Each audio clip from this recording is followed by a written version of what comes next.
कर्नाटका के शिक्षण संस्थानों में मुसलमान छात्राओं के हिजाब पहनकर आने पर लगे प्रतिबंध को प्रदेश की कांग्रेस सरकार ने शनिवार से हटा दिया है।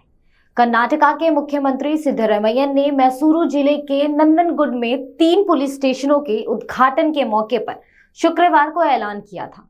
नमस्कार, मैं कोमल सिन्हा, आप देख रहे हैं न्यूज़ वन टुडे।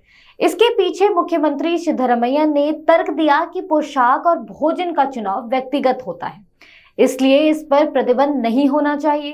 इस दौरान उन्होंने बीजेपी पर लोगों को पहनावे और जाति के आधार पर बंटवारे का आरोप भी लगाया है। उन्होंने कहा कि किसी को भी वोट बैंक की राजनीति में शामिल नहीं होना चाहिए।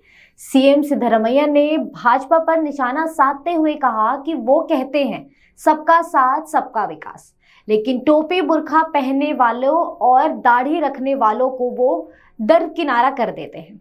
क्या उनका सही है मतलब? बताते चले कि मई में कर्नाटका विधानसभा चुनाव से पहले कांग्रेस ने इशारा कर दिया था कि अगर उनकी सरकार सत्ता में आती है तो हिजाब पर लगे प्रतिबंध को हटा दिया जाएगा।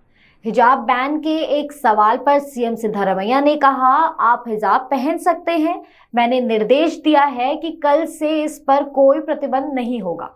आप कुछ भी पहन और खा सकते हैं, ये आप पर निर्भर होता है। सीएम ने आगे कहा, आपकी पसंद आपकी है और मेरी पसंद मेरी है। ये बहुत आसान है, मैं धोती कुर्ता पहनता हूँ और आप शर्ट पैंट पहनते हैं। ये आपकी पसंद है, इसमें गलत कुछ भी नहीं है। कांग्रेस नेता सिद्धरमैया ने कहा, कांग्रेस सरकार गरीबों, पिछड़े वर्ग, दलितों और अल्पसंख्यकों के अधिकारों की रक्षा के लिए सत्ता में आई है। सीएम ने अपनी सरकार की 5 गारंटियों को लेकर कहा कि इनका फायदा सभी जाति, धर्म और राजनीतिक विचारधारा के लोगों को मुहैया कराया जाएगा। उन्होंने आगे कहा, बीजेपी समर्थक भी इसका फायदा उठा रहे हैं और बस में मुफ्त यात्रा कर रहे हैं। हम भेदभाव नहीं करते हैं, कांग्रेस सरकार ने इस बयान में कहा। और उन्होंने एक ऐलान भी दिया कि प्रदेश भाजपा अध्यक्ष विजेंद्र ने समाज हित के खिलाफ बताया है। उन्होंने कहा, शैक्षणिक संस्थानों में हिजाब पर लगे प्रतिबंध को वापस लेने का फैसला संस्थानों की धर्मनिरपेक्ष प्रगति को लेकर चिंता पैदा करने वाला है। उन्होंने कहा कि शैक्षणिक संस्थानों में धार्मिक पोशाक की अनुमति देकर कर्नाटका सरकार युवाओं को धार्मिक आधार पर विभाजित कर रही है।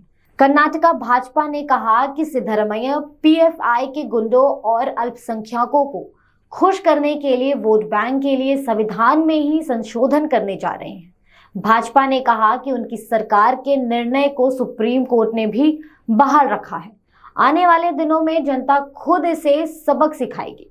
मामला उडुपी के सरकारी pre university college for girls से शुरू किया गया था।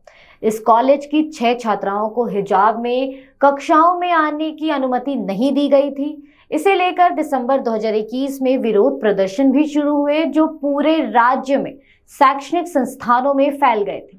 बाद में ये देश के हिस्सों में भी फैल गए। यही नहीं, मामला कर्नाटक हाईकोर्ट से होते हुए सुप्रीम कोर्ट तक जा पहुंचा था। अधिकार फैसला हुआ कि शिक्षण संस्थानों में हिजाब पहनकर कक्षा में बैठने पर रोक रहेगी। सिर्फ यूनिफॉर्म पहनकर ही कक्षा में आने की अनुमति होगी। छात्राएं हिजाब में स्कूल आ सकती हैं, लेकिन कक्षा में प्रवेश करने से पहले उन्हें अपने हिजाब को उतारना होगा। फिलहाल इस वीडियो में इतना ही। आपकी क्या राय है, हमें कमेंट सेक्शन में जरूर बताएं और ऐसी ही तमाम जानकारी के लिए हमारा चैनल न्यूज़ वन टुडे जरूर सब्सक्राइब करें।